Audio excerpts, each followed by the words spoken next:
Saint-Esprit. Amen. Le Seigneur soit avec vous. Et avec votre esprit. Eh bien, mes amis, je suis personnellement très heureux de vivre la Saint-Joseph 1er mai avec vous. Je suis déjà venu plusieurs fois à la Saint-Joseph 19 mars, mais c'est la première fois que je peux dire un Saint-Joseph 1er mai. Alors, je suis vraiment content. Et puis, je vois une église absolument magnifique parce que vous êtes les plus beaux décors qu'on puisse imaginer pour une église. Vous êtes bien mis des fleurs. Ces extraordinaires couleurs de Paris sont vraiment le meilleur honneur pour Saint-Joseph. Donc, merci beaucoup. Je ne sais pas si, André, tu avais déjà vu ça. Bon, Saint-Joseph, c'est vraiment impressionnant. Non, ça ne s'oublie pas. Donc, vraiment, merci beaucoup. Alors, nous célébrons Saint-Joseph aujourd'hui, le travailleur. Nous nous mettons sous le regard du Seigneur, comme chaque Eucharistie, mais peut-être spécialement aujourd'hui, ce matin, nous allons demander pardon pour nos péchés et spécialement pour nos péchés dans le travail. Alors, il y a plusieurs façons de pécher avec le travail. D'abord, il y a celui auquel on pense, c'est-à-dire d'être un peu paresseux. Que ce soit dans le travail intellectuel, dans le travail manuel, dans le travail à la maison, on ne fait pas toujours ce qu'on devrait faire, n'est-ce pas? Vous comme moi. Bon, le Seigneur sait bien aussi qu'on est fragile, qu'on n'est pas des robots, et qu'il y a des fois, on est un peu fatigué, on sait bien. Mais quand même, il y a des fois où, volontairement, on ne fait pas ce qu'on devrait faire. Et vous savez, dans le jeu Confesse à Dieu qu'on va réciter tout de suite, on dit par action et par omission. Donc, sincèrement, on va aller chercher au fond de notre cœur, on va demander pardon pour nos péchés par omission pour le travail. L'autre type de péché dans le travail, c'est peut-être le contraire, c'est-à-dire d'en faire trop et d'en faire trop mal. C'est-à-dire qu'on sait que parfois le travail, ça devient une fuite, un esclavage. Vous savez que quand les Hébreux vont fuir l'Égypte, bien sûr qu'ils sont réduits en esclavage. C'est ce qu'il y a de pire. Et quand ils sont dans le désert, ils regrettent les oignons d'Égypte. Mais quelque part, ils regrettent l'esclavage. Vous savez, c'est pas pour rien si le Seigneur a institué un jour où on ne travaille pas. Le 7e jour, on ne travaille pas. C'est le Shabbat. Eh bien, on est tous tentés de remplir notre Shabbat de travail. Alors que le Shabbat, c'est une institution extraordinairement intelligente, puisqu'on dit, allez, 6 jours vous travaillez, et 7e jour, vous restez chez vous. Ça veut dire que vous aurez du temps entre vous, dans la famille, et du temps social, et du temps pour Dieu aussi, parce qu'on prie pour Dieu. Si on commence à travailler tous les jours, vous savez, on trouvera toujours du travail. Il y a du travail, il y en a tout le temps. Donc voilà, gardez un moment de Shabbat. Alors je sais bien que quelques-uns d'entre nous, on est en horaire décalé, on doit aller travailler le dimanche et tout ça, c'est pas grave. Mais gardez du temps pour les autres, pour soi et pour Dieu. C'est très important. Alors on va aussi demander pardon pour le type de péché du trop de travail, de vouloir tout le temps accumuler, de ne plus trouver de sens à la vie que simplement de gagner de l'argent. Et c'est sans fin. Alors on va demander pardon pour ça. On va demander aussi peut-être pardon parce que dans le milieu du travail, quel que soit le travail qu'on fait, quel que soit, des fois on est à un bout de la hiérarchie, des fois on est un peu chef, et des fois on n'est pas très juste avec ses subordonnés, on va dire, les gens qui sont sous nos ordres, on va dire. On n'est pas juste, des fois on est méchant, des fois on est cruel, on sait que parfois il y a même du harcèlement au travail. Alors on va en demander pardon. Quand on en est coupable, on va confier aussi ceux qui souffrent dans le travail, parce qu'il y a des gens qui sont très malheureux d'aller travailler. Donc on va demander pardon et la miséricorde pour tous ces péchés dans le travail. Je confesse à Dieu, Tout-Puissant, Je reconnais devant mes frères et sœurs que j'ai péché en pensée, en parole, par action et par omission. Oui, j'ai vraiment péché. C'est pourquoi je supplie la bienheureuse Vierge Marie, les anges et tous les saints, et vous aussi, mes frères et sœurs, de prier pour moi, le Seigneur notre Dieu. Et que Dieu Tout-Puissant nous fasse miséricorde, qui nous pardonne nos péchés, nous conduise à la vie éternelle. Amen.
bonté accorde-nous d'accomplir à l'exemple du bienheureux Joseph et sous sa protection les tâches que tu nous confies, et de recevoir la récompense que tu promets.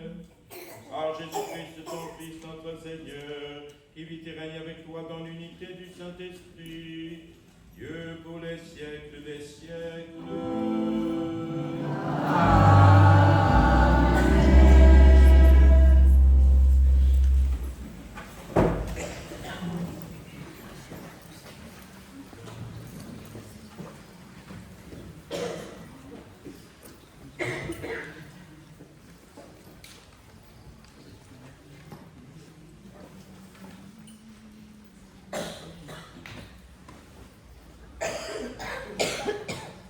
Première lecture. Lecture du deuxième livre de Samuel. Le roi David habitait enfin dans sa maison. Le Seigneur lui avait accordé la tranquillité en le délivrant de tous les ennemis qui l'entouraient. Le roi dit alors au prophète Nathan, « Regarde, j'habite dans une maison de cèdre, et l'arche de Dieu habite sous un abri de toile. » Nathan répondit au roi, « Tout ce que tu as l'intention de faire, fais-le, car le Seigneur est avec toi. » Mais cette nuit-là, la parole du Seigneur fut adressée à Nathan. « Va dire à mon serviteur David, ainsi parle le Seigneur. Est-ce toi qui me bâtiras une maison pour que j'y habite? C'est moi qui t'ai pris au pâturage derrière le troupeau, pour que tu sois le chef de mon peuple Israël. J'ai été avec toi partout où tu es allé. J'ai abattu devant toi tous tes ennemis. Je t'ai fait un nom aussi grand que celui des plus grands de la terre. Je fixerai en ce lieu mon peuple Israël. Je l'y planterai, il s'y établira et ne tremblera plus. Et les méchants ne viendront plus l'humilier comme ils l'ont fait autrefois. Depuis le jour où j'ai institué les juges pour conduire mon peuple Israël. Oui, je t'ai accordé la tranquillité en te délivrant de tous tes ennemis. Le Seigneur t'annonce qu'il te fera lui-même une maison quand tes jours seront accomplis et que tu reposeras auprès de tes pères. Je te susciterai dans ta descendance un successeur qui naîtra de toi. Et je rendrai stable sa royauté. Moi, je serai pour lui un père, et lui sera pour moi un fils. Ta maison et ta royauté subsisteront toujours devant moi. Ton trône sera stable pour toujours. Parole du Seigneur. Grâce à Dieu.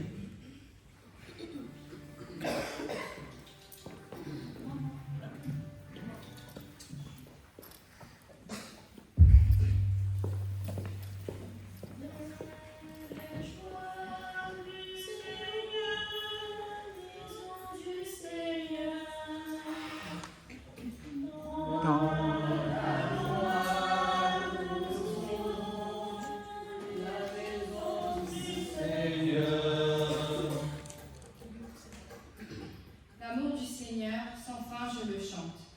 Ta fidélité, je l'annonce d'âge en âge. Je le dis, c'est un amour bâti pour toujours. Ta fidélité est plus stable que les cieux.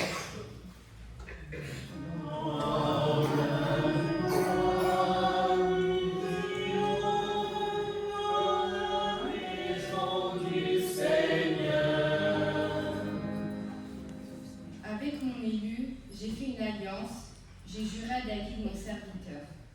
J'établirai ta dynastie pour toujours, je te bâtis un trône pour la suite des âges.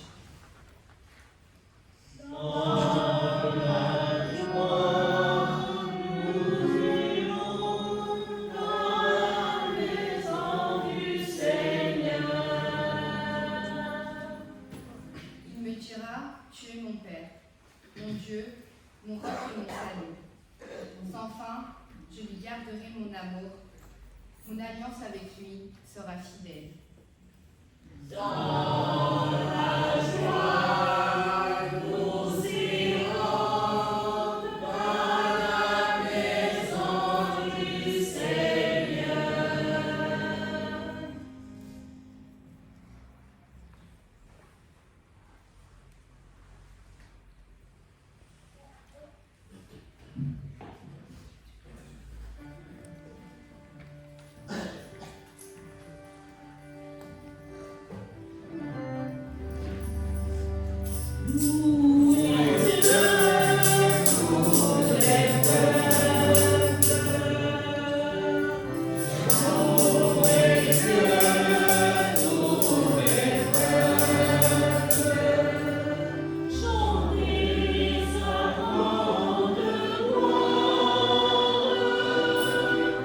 Chantez sa grande gloire. Oui, notre Dieu nous aime. Son amour est fidèle. Alléluia.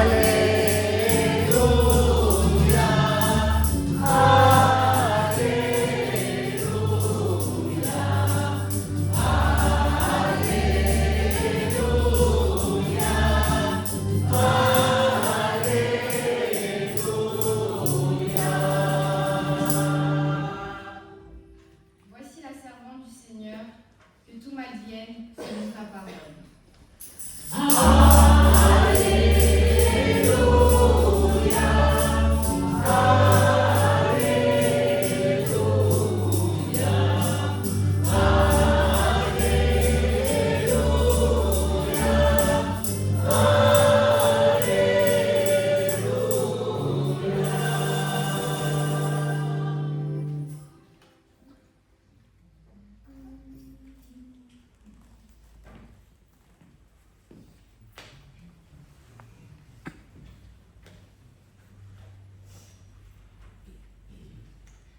Le Seigneur soit avec vous. Et avec votre esprit. Évangile de Jésus-Christ selon saint Matthieu. Gloire à toi, Seigneur.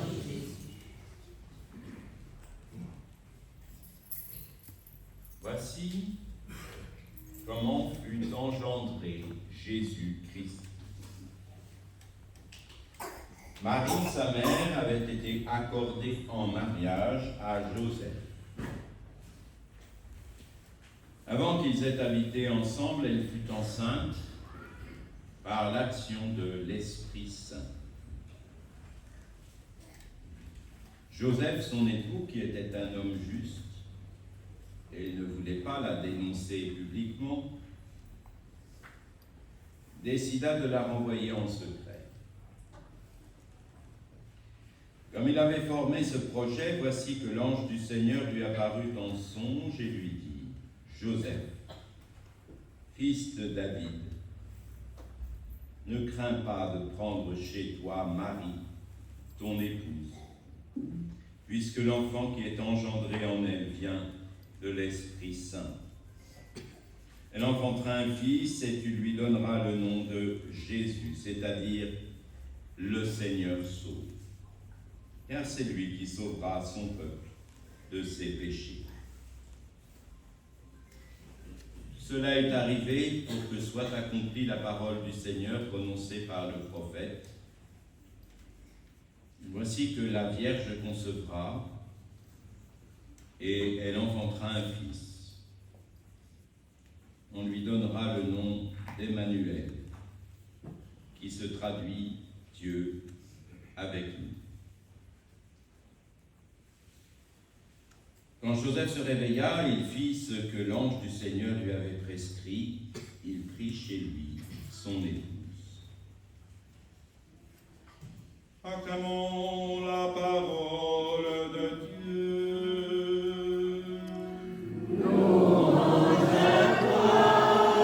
Alléluia.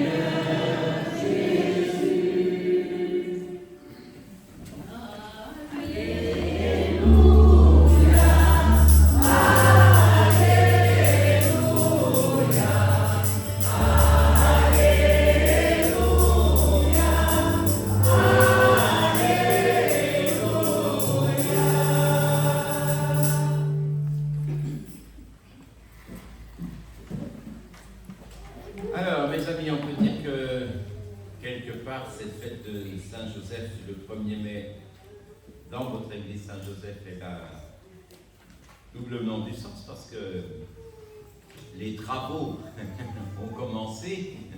Alors quelque part, on a un peu mis Saint-Joseph dehors, puisque l'espace où il était d'habitude, où il y avait les cierges, mais aussi Marie et les autres statues, il est en passe de devenir cet espace, la future chaufferie, pour que vous ayez chaud l'hiver prochain, avec un chauffage efficace, normalement on l'espère, puisque ça sera un chauffage qui enverra de l'air chaud.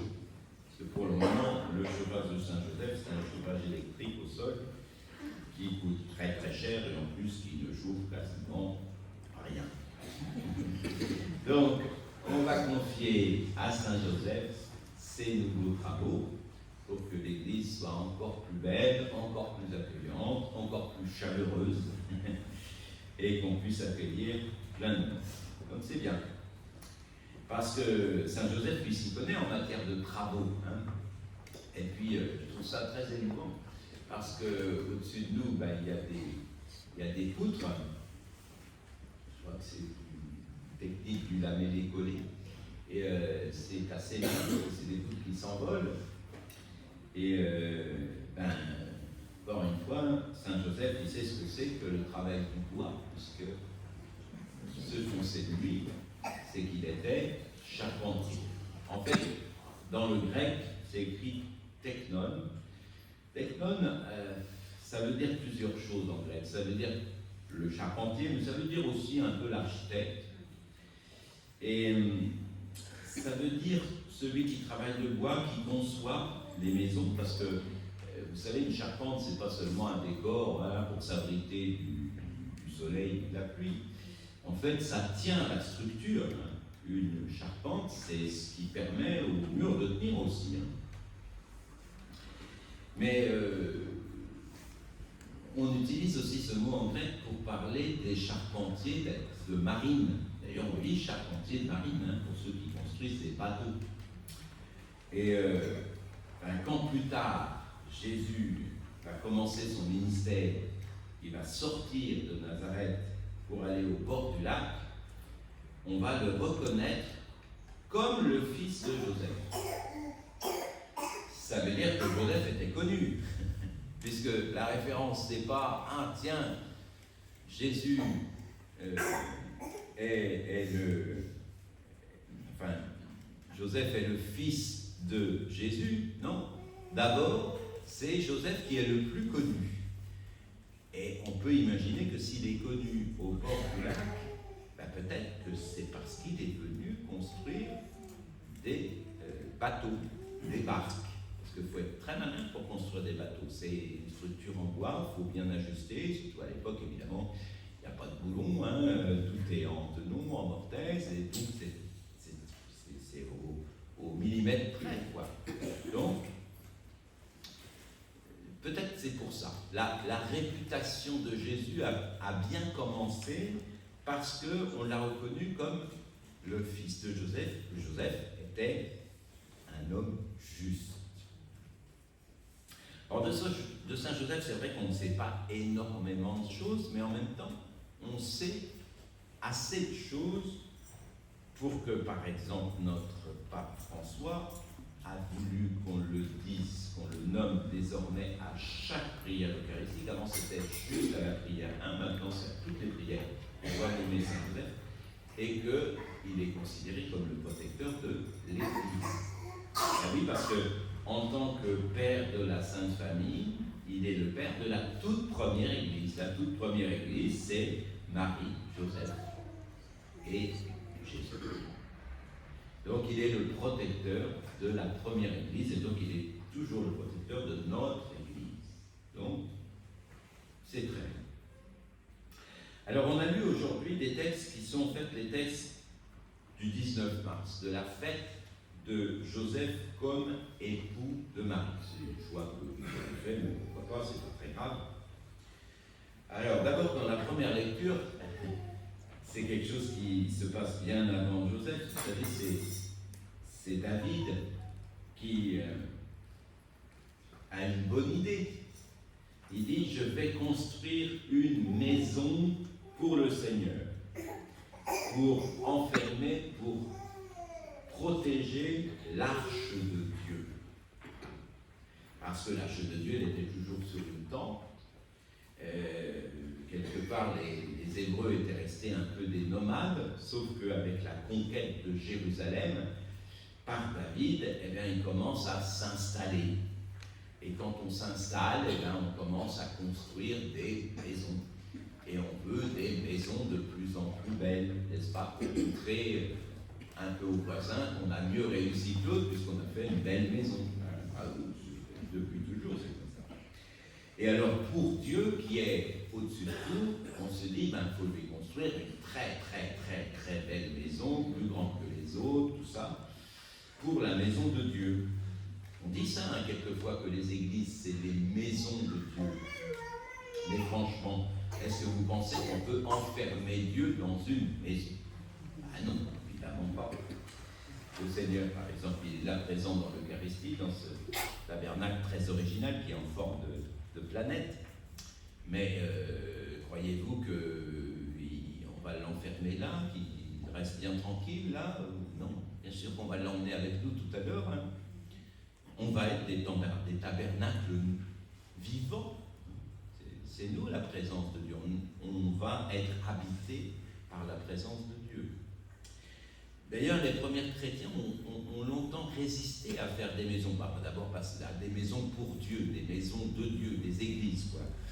D'abord parce qu'ils étaient persécutés. Et quand on est persécuté, c'est pas le moment de faire des grandes maisons en mettant des grandes croix ou des grands symboles en disant on est là, venez nous arrêter. Non.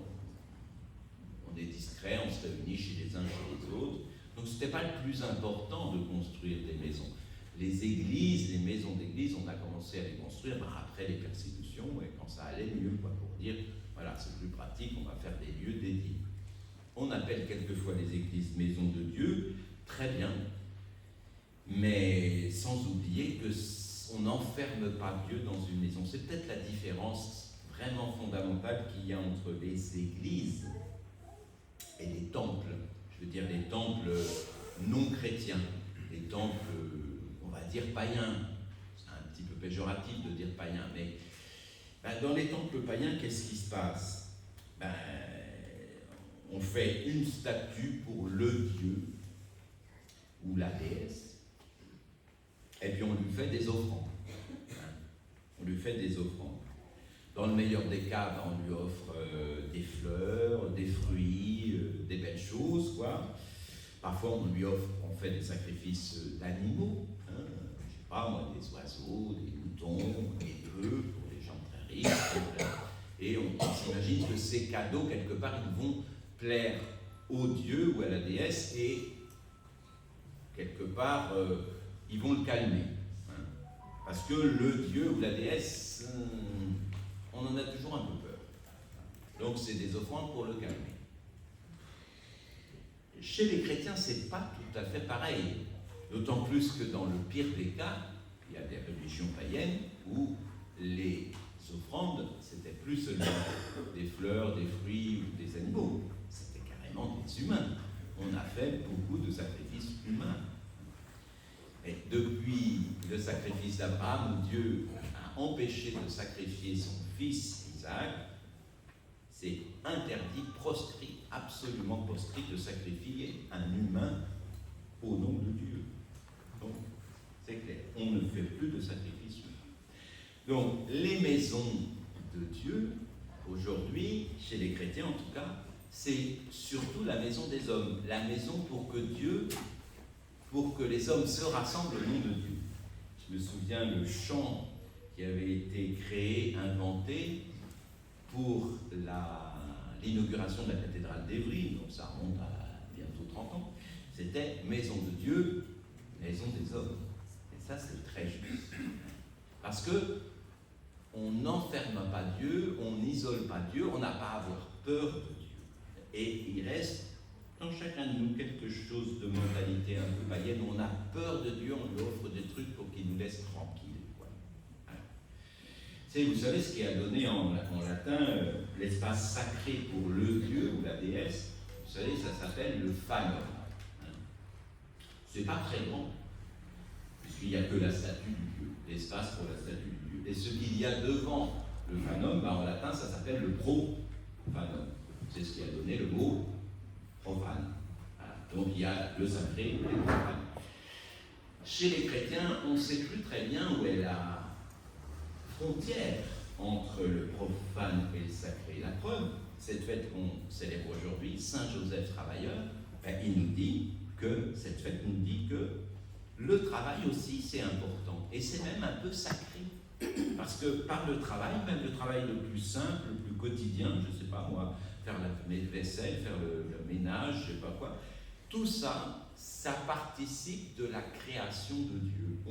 On complète la création de Dieu. Donc, c'est sacré aussi. Donc, à chaque fois qu'on prend le travail, on devrait faire une prière. Alors, c'est pas facile dans le RER de faire un signe de croix en partant, mais on peut le faire à l'intérieur peut-être. En tout cas, oui, se dire, allez Seigneur, aujourd'hui, peut-être ça va pas trop se voir, mais je vais essayer d'accomplir ta création. Je vais rencontrer des gens, ça va bien se passer, peut-être un peu moins bien. D'avance, je te remets mon travail, parce qu'il est aussi sacré. Donc, je tenais à vous dire ça parce que Saint Joseph, le charpentier, il construit des maisons, et David, il a voulu construire une maison à Dieu, sauf que Samuel, le prophète, qu'est-ce qu'il lui dit? Plutôt Nathan, il lui dit, c'est dans le livre de Samuel, Nathan, le prophète, lui fait dire de la part de Dieu, non, c'est pas toi qui me construiras une maison, tu ne m'enfermeras pas dans une maison, c'est pas toi. Ton fils construira une maison. Ton fils, il s'appellera Salomon. Mais toi, non, tu ne construiras pas une maison. Et c'est très bien que je reste sous la tente. C'est très bien que je reste un peu fragile et au milieu du peuple. Et n'oublie pas que tu es nomade. Ne t'installe pas trop. C'est un peu ça que ça veut dire. Et au contraire, Nathan lui dit, c'est pas toi qui me construiras une maison, c'est moi qui construirai une maison. Dieu lui dit, c'est moi qui construirai une maison. Et de quelle maison il voulait parler, le Seigneur? Pas du palais de David, ça c'est pas très intéressant. Non, la maison c'est la lignée, la famille. Et Jésus est de la lignée, de la famille de David. Donc, je vais te construire une maison pour que tu accueilles Jésus, le fils de David.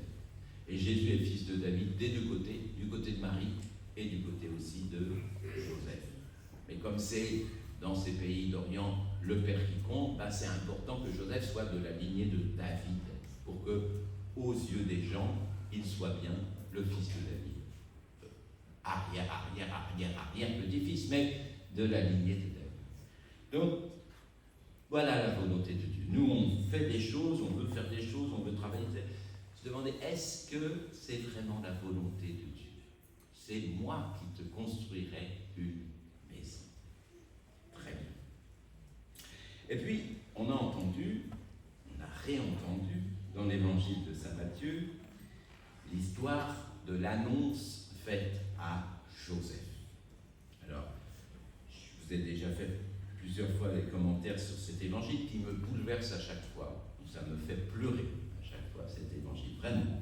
Parce que Joseph, non seulement il est courageux, il est travailleur, c'est lui qu'on fête aujourd'hui, mais alors là, carrément, on peut oser dire, Joseph est le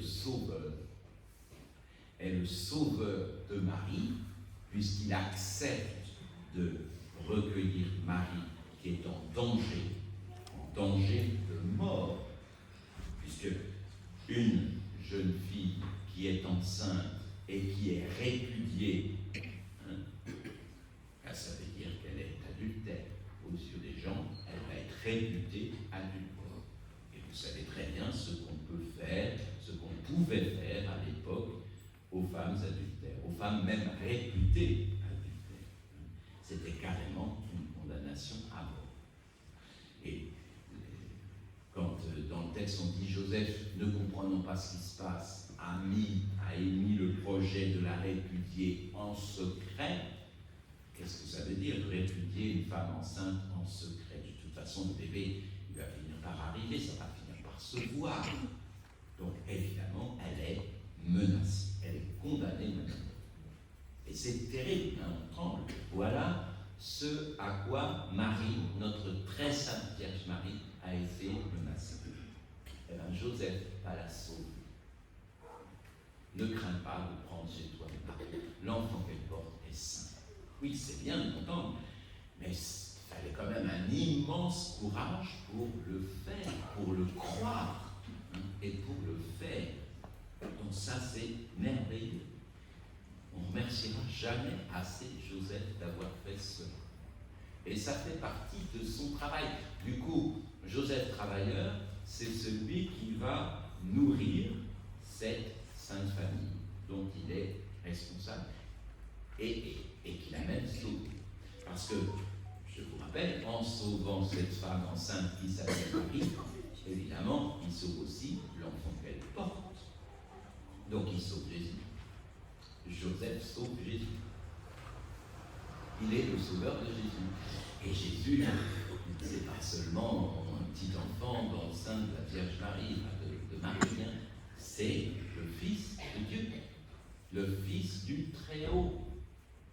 Donc, Joseph peut dire autant comme on peut dire Marie, mère de Dieu, et bien on peut dire que Joseph est le sauveur de Dieu.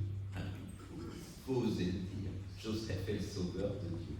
Or, Jésus, vous savez, Yeshua en hébreu, ça veut dire Dieu sauve. Eh bien, Joseph est vraiment le sauveur du Dieu qui sauve. Ça veut dire qu'on peut faire beaucoup de choses dans la vie. Que quelquefois on croit qu'on n'a pas de pouvoir, on s'en remet aux événements, au hasard, aux rencontres. Non, on a aussi, il y a des décisions qu'on peut prendre dans la vie et qui ont des conséquences incroyables. En sauvant l'homme, on sauve Dieu aussi. Donc, merci notre Saint Joseph. Et c'est pour ça qu'aujourd'hui on peut l'honorer comme le travailleur. Mais parce que son travail, il a eu vraiment du sens. Les épreuves ne lui ont pas été épargnées. N'oubliez pas que Bethléem, c'est à la fois génial, puisque c'est Noël et que c'est la fête, mais en même temps, c'est une épreuve, parce que tout de suite, il va y avoir, à peine né, le massacre des innocents, il va y avoir la fuite en Égypte, il va y avoir l'exil. On ne sait pas exactement combien de temps va durer cet exil en Égypte, mais beaucoup d'entre vous, vous savez ce que c'est que d'avoir quitté votre pays natal, et c'est pas rien de quitter ses amis, ses habitudes, sa cuisine, d'avoir quitté les morts, ses morts dans son cimetière, d'avoir quitté les souvenirs pour aller ailleurs. Ben, Joseph est un exilé, avec Marie et l'enfant Jésus, mais c'est Joseph. Alors, heureusement, il avait un travail qui peut se pratiquer partout, parce que quand on sait travailler avec ses mains, ben, même si on ne parle pas bien la langue, même si les lois et les règles sont différentes, allez, le talent, ça se reconnaît partout, quoi. Donc ça aussi, c'est une leçon pour nous. Se former, et n'hésitons pas à engager les jeunes, nos jeunes, les enfants, les jeunes, à se former, parce que c'est un trésor qui peut s'exporter partout. Joseph, ça doit être aussi le patron des formateurs et des jeunes en formation en vue de leur travail. Pour toutes ces raisons, on va fêter Joseph. On va le fêter dans l'Eucharistie, parce qu'on n'a rien de mieux à faire que de remercier le Seigneur, que de l'accueillir. Comme Joseph l'a accueilli dans sa maison, ben nous, on va accueillir le Christ tout de suite dans notre maison d'église dédiée à Saint-Joseph, ici dans ce quartier. On se recueille quelques instants. On a beaucoup de choses à lui dire, à lui confier à Saint-Joseph, dans sa famille, dans son travail, dans sa vie tout court. On lui confie nos merci pour ce qui va bien. On lui confie aussi nos soucis pour ce qui ne va pas trop bien. Il est crédible parce qu'il a été sauvé, parce qu'il a mis plein d'amour dans sa vie.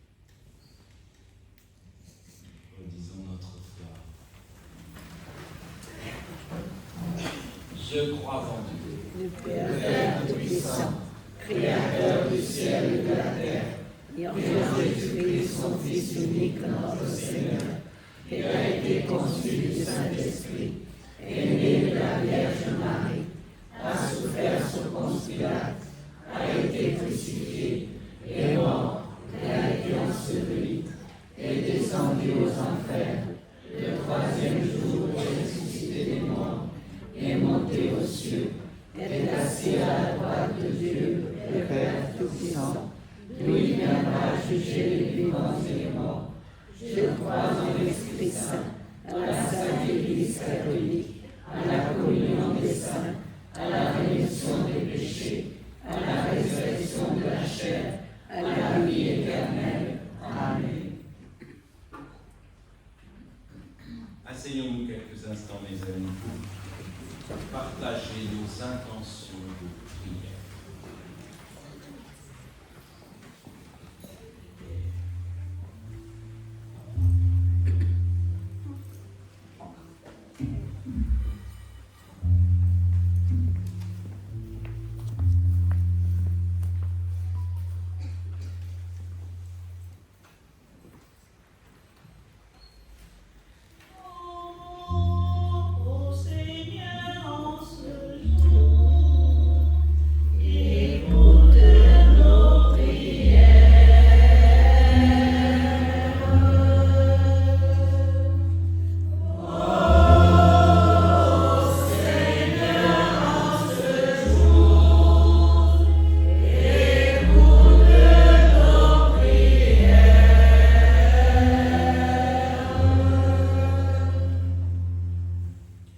En ce 1er mai, nous te confions, Seigneur, tous les travailleurs et ceux et celles à la recherche d'un emploi. Et nous pensons à tous les pères sans travail qui ne peuvent pas apporter de quoi vivre à leur famille. Que ta parole les soutienne. Seigneur, nous t'en prions.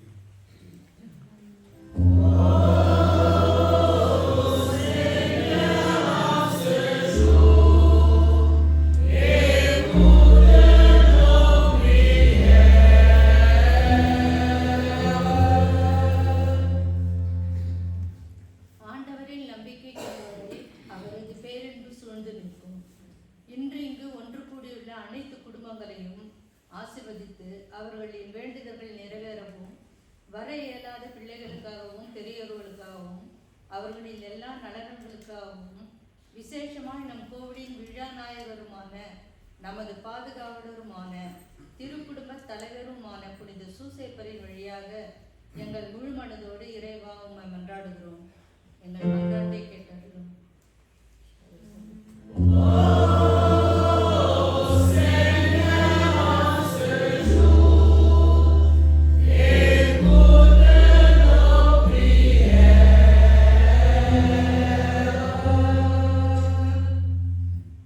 Nous confions tout le monde qui a souffert de la guerre, de la violence et qui vivent dans la paix. La peur en cœur, c'est la peur et insécurité tout le temps et qui trouvent à côté à soutien, force et courage. Nous qu'à prier au monde pour tous ces problèmes-là et qu'à rencontrer.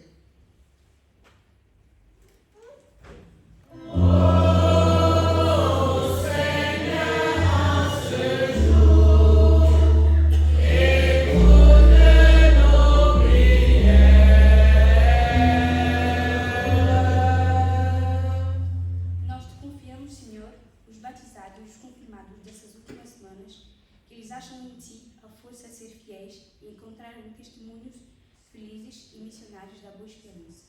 Senhor, nós te rezamos.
Regarde les présents que nous déposons devant toi en faisant mémoire du bienheureux Joseph.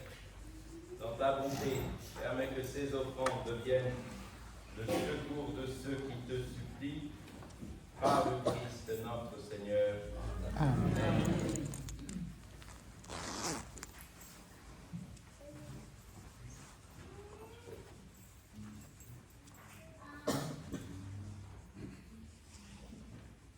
Le Seigneur soit avec vous. Et avec votre esprit. Pour notre cœur. Nous le tournons vers le Seigneur. Grâce au Seigneur notre Dieu. Cela est juste et bon. Vraiment, il est juste et bon pour ta gloire et notre salut de t'offrir notre action de grâce toujours et en tout lieu. Seigneur, Père très saint, Dieu éternel et tout-puissant. En fêtant Saint Joseph, c'est à toi que nous devons rendre hommage, toi que nous exaltons et que nous bénissons, car il fut l'homme juste que tu donnas comme époux à la Vierge Marie, la Mère de Dieu. Il lui fut le serviteur fidèle et prudent, à qui tu confias la Sainte Famille. Il veilla comme un Père sur ton Fils, conçu par la puissance du Saint-Esprit, Jésus-Christ notre Seigneur. Par lui les anges célèbrent ta grandeur, et les esprits bienheureux adorent ta gloire. Par lui s'inclinent devant toi les puissances d'en haut, et tressaillent d'une même allégresse les innombrables créatures des cieux. À leur hymne de louange, laisse-nous joindre nos voix pour chanter et proclamer.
Proclame ta louange, car c'est toi qui donnes la vie, c'est toi qui sanctifies toutes choses par ton Fils Jésus-Christ, notre Seigneur. Avec la puissance de l'Esprit Saint, tu ne cesses de rassembler ton peuple afin que du levant au couchant du soleil, une offrande pure soit présentée à ton nom. C'est pourquoi nous te supplions, Seigneur, de consacrer toi-même les offrandes que nous apportons, sanctifie-les par ton Esprit pour qu'elles deviennent le corps et le sang de ton Fils, Jésus-Christ notre Seigneur, qui nous a dit de célébrer ce mystère. La nuit même où il fut livré, il prit le pain. En te rendant grâce, il le bénit, il le rompit. Il dit la bénédiction, il rompit le pain et le donna à ses disciples en disant « Prenez et mangez-en tous, ceci est mon corps livré pour vous. »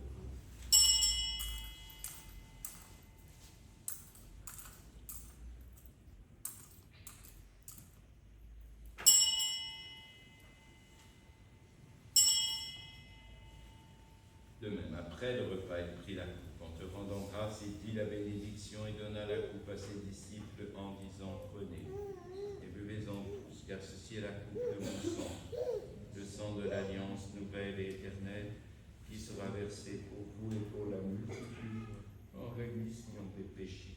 Vous ferez cela en mémoire de moi. »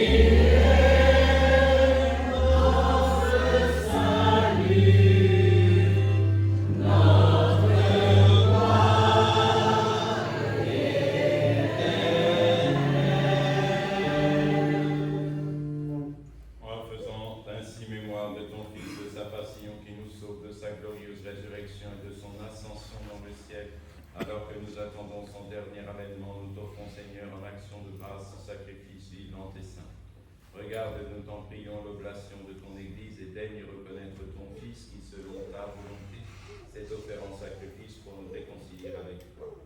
Quand tous serons nourris de son corps et de son sang et remplis de l'Esprit Saint, accorde-nous d'être un seul corps et un seul esprit dans le Christ. Que l'Esprit Saint fasse de nous une éternelle offrande à ta gloire, pour que nous obtenions un jour l'héritage promis avec tes élus. En premier lieu, la bienheureuse Vierge Marie, Mère de Dieu, avec Saint Joseph, son époux, les bienheureux apôtres, les glorieux martyrs et tous les saints qui ne cessent d'intercéder auprès de toi et nous assurent ton secours. Maintenant, nous te supplions, Seigneur, par le sacrifice qui nous réconcilie avec toi, étends au monde entier le salut et la paix. Affermis ton Église en pèlerinage sur la terre, dans la foi et la charité, en union avec ton serviteur, le pape François, notre évêque, Monseigneur Michel, l'ensemble des évêques, les prêtres, les diacres et tout le peuple que tu as racheté. Écoute en ta bonté les prières de ta famille que tu as voulu rassembler devant toi dans ta miséricorde. Ramène à toi, Père, très aimant, tous tes enfants dispersés. Pour nos frères et sœurs défunts et pour tous ceux qui ont quitté ce monde, particulièrement M.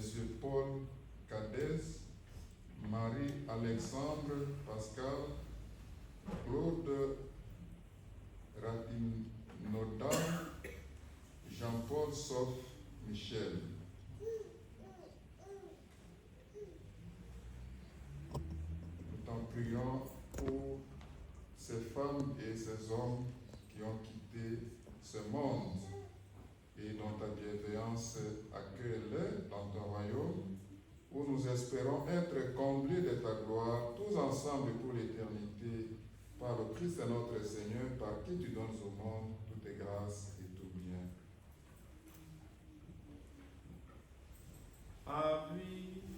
Avec lui et en lui, à toi, Dieu le Père Tout-Puissant, dans l'unité du Saint-Esprit, tout honneur et toute gloire pour les siècles des siècles.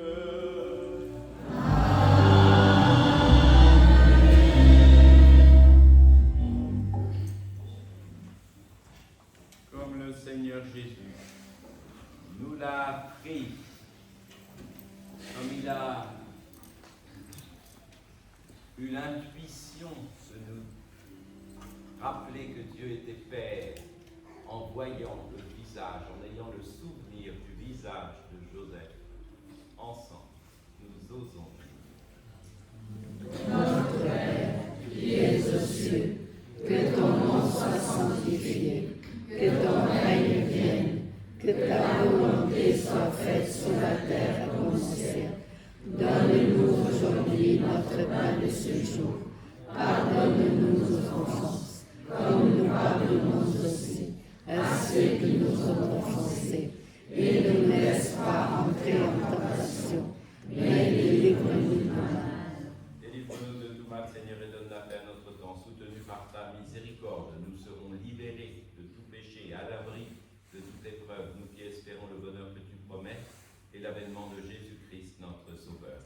Car c'est à toi qu'appartiennent le règne, la puissance et la gloire, pour les siècles des siècles. Seigneur Jésus-Christ, tu as dit à tes apôtres, je vous laisse la paix, je vous donne ma paix. Ne regarde pas nos péchés, mais la foi de ton Église, pour que ta volonté s'accomplisse. Donne-lui toujours cette paix et conduis-la vers l'unité parfaite, toi qui règnes pour les siècles des siècles. Amen. Et que la paix du Seigneur soit toujours avec vous. Et avec votre esprit. Frères et sœurs, autour de Saint Joseph, dans la charité qui vient du Christ, donnez-vous.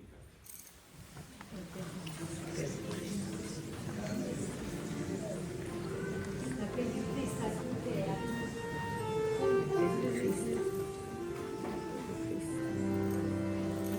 Agneau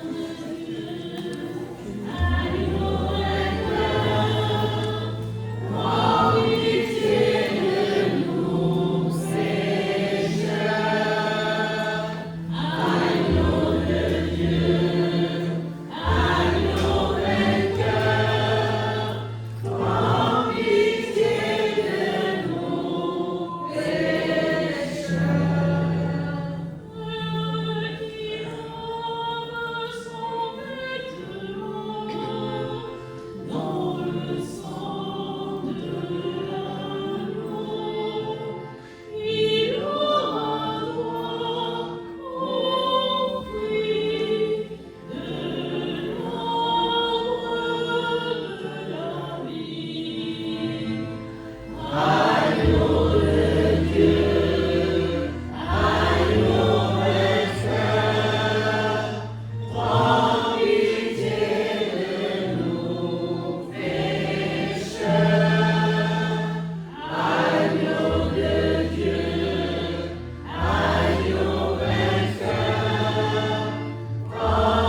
enlève les péchés du monde. Heureux les invités au repas des noces de l'agneau.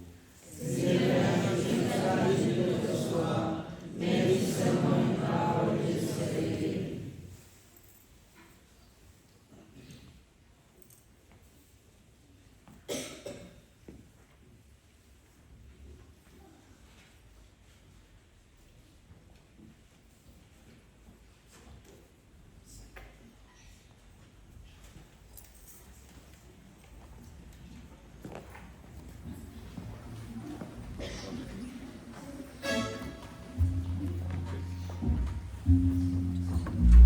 Seigneur te bénisse. Le Seigneur te bénisse. Au nom de Christ.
vous faites, que ce soit toujours au nom du Seigneur Jésus, en offrant par lui votre action de grâce à Dieu le Père. Alléluia.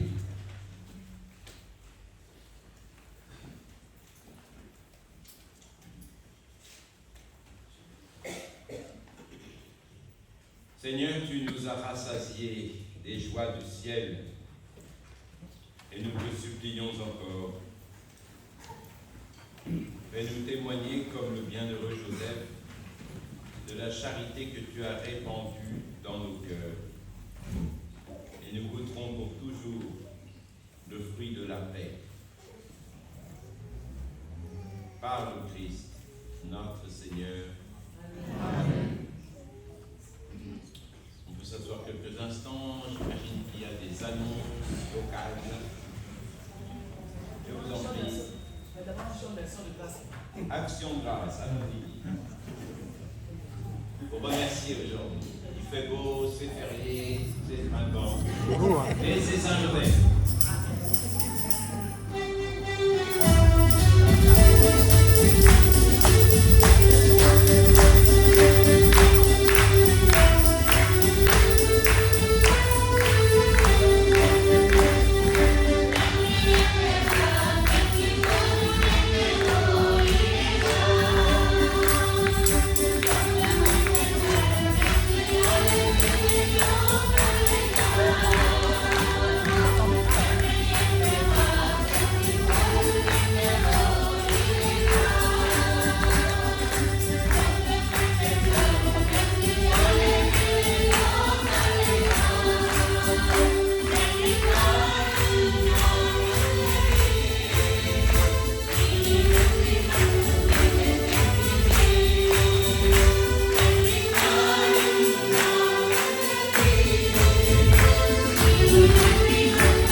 Ça, c'est très, très beau.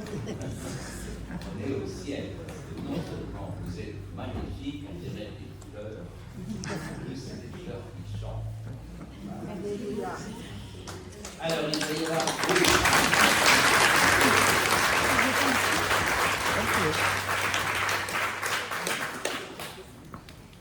un musical, on peut s'asseoir.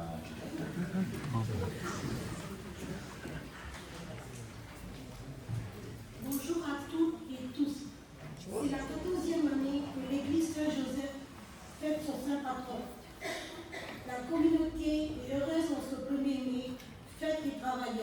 de vous accueillir et c'est avec joie que nous allons distribuer un petit goûter préparé par nos paroissiens à l'extérieur de l'église. Nous remercions toutes les personnes, les prêtres, celles et ceux qui ont décoré l'église. Merci à la chorale indienne d'Evry qui nous a fait chanter et un grand merci à vous pour cette belle fête de partage et d'amitié. Merci.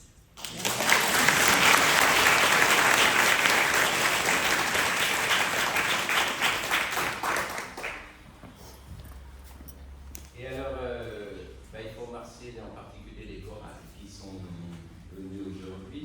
Alors, il y a la chorale de la communauté indienne d'Evry, c'est ça? Ils sont là? Ils sont là?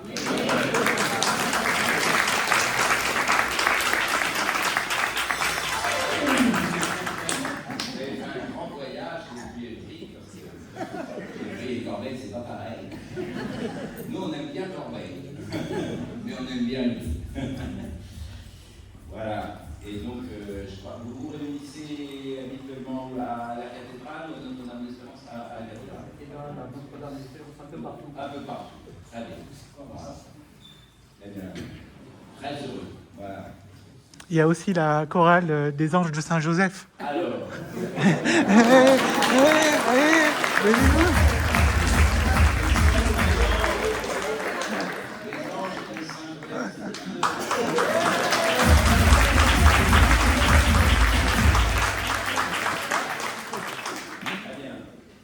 Alors, juste une petite précision pour nos amis d'Evry. Alors, vous parlez de la cathédrale comme s'il n'y en avait qu'une. Je rappelle qu'il y en a deux.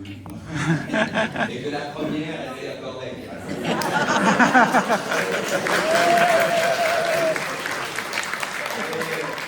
On est amis pour la vie. Alors, parmi les grands regrets de ma vie, c'est que je ne connais pas le tamoul. Ça, c'est ma grande tristesse. Mais là, heureusement, il y a Google Trad qui peut faire dire n'importe quoi. Makir Siyana Punita Yosa. Ça va? C'est à peu près ça? Enfin, bonne fête de Saint-Joseph.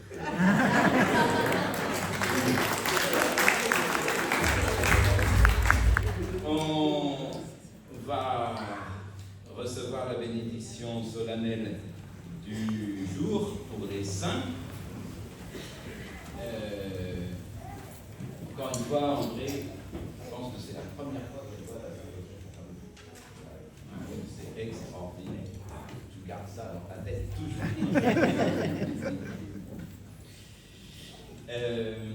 Donc vous allez, tu sais, ça, les annonces, c'est qu'on va avoir, il n'y a pas de repas cette année, mais on a un petit cadeau, c'est ça. Donc on va partir avec un petit peu de Saint-Joseph chez nous. Et puis bien sûr, on peut venir honorer notre saint patron, lui confier nos familles. Hein. Saint-Joseph, il est multitâche. C'est pour ça qu'on l'aime beaucoup. C'est le patron des familles. Donc on lui confie nos familles, surtout en particulier les pères de famille, mais toutes les familles. On lui confie notre travail. On confie tous ceux qui cherchent du boulot. On lui confie, quelquefois, Saint-Joseph, c'est très beau parce que c'est un modèle d'époux. Donc, et quelquefois, entre les époux, ça marche, et quelquefois, ça marche un peu moins bien, parce qu'il y a des périodes de haut et de bas dans la vie, tout court et dans la vie des couples. Alors, on peut vraiment lui confier, parce qu'il sait ce que c'est que de vivre avec quelqu'un, même s'ils étaient, bien sûr, dans un amour extraordinaire avec Marie, mais il sait ce que c'est que la vie au quotidien, de partager le quotidien. Donc, et c'est ça parfois qui use un peu. Donc, on peut lui confier la vie des époux, on lui confie la vie des familles. C'est pareil, quelquefois, qui parmi vous n'a jamais connu de conflits ou de petits problèmes avec ses enfants, surtout quand ils deviennent des adolescents? Mais souvenez-vous que Jésus a été adolescent et que même Joseph a connu cette période-là, puisque quand il a 12 ans, Jésus se cache, reste à Jérusalem, et la première chose que Marie dit, c'est « Ton père et moi étions dans l'inquiétude ». Donc il sait ce que c'est aussi que d'élever des enfants et de passer par des phases difficiles où on ne se comprend pas. Et Et on sait bien que ça ne sert à rien de taper le poing sur la table et de dire c'est comme ça et c'est pas autrement. On sait bien qu'il faut se comprendre, se parler, s'écouter, comprendre des blessures, des incompréhensions. Donc, s'il y a des soucis dans la famille de compréhension, on peut lui confier tout ça à Saint Joseph. Il est très fort pour ça. Et on va lui confier, vous savez que Saint Joseph est aussi le patron de la bonne mort. Parce qu'il est mort, on dit, dans les bras de Marie et de Jésus, qui était là encore, on dit ça. Et donc, on lui confie aussi tous ceux qui vont passer, spécialement aujourd'hui, mais tous ceux qui, dans nos familles, on sait bien, vont devoir traverser ce passage. Donc, on lui confie ça. On lui confie toute l'Église, parce qu'encore une fois, notre pape François lui a dit Joseph doit être le patron de toute l'Église, qu'il soit intercédé à chaque fois. Le Seigneur soit avec vous. Et avec votre esprit. Dieu lui-même est la gloire et le bonheur des saints, qu'il vous donne le réconfort de la prière de Saint Joseph, qu'il vous bénisse à jamais. Amen. L'intercession des saints vous délivre du mal présent, l'exemple de leur sainteté vous inspire. Soyez toujours prêts à servir Dieu et vos frères comme Saint Joseph. Amen. Posséder le bonheur de la patrie, où la Sainte Église se réjouit de voir ses enfants associés aux citoyens du ciel dans la paix éternelle. Amen. Et qu'en ce jour de la fête de Saint Joseph, que la bénédiction de Dieu Tout-Puissant descende sur vous et y demeure toujours, le Père, le Fils et le Saint-Esprit.